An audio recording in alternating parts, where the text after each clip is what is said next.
माल किनते करूं किनते दाणे करूं, सोच दी डामणी करब वाणे करूं। अणमुते हुए सफर साकू दरपेश हिन, पंध पराए करूं पेरूं राणे करूं।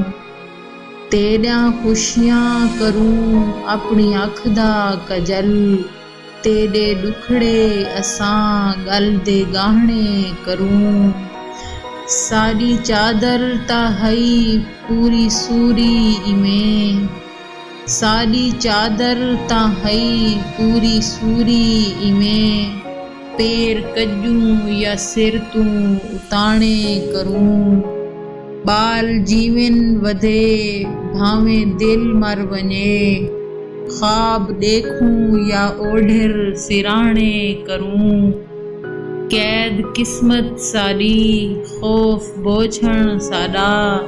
भोंयकू बिस्तर करूं चांद्र ताणे करूं, कितनी मिठड़ी ते सच्ची सरायकी जुबां। क्यों सरायकी दे विच ना अलाणे करूं, चार ॾींहं दी जवानी ते नाज़ां न थी। चंद जोड़े नवें पा पुराणे करूं, माल किनते करूं किनते दाणे करूं। सोच दी डामणी करब वाणे करूं।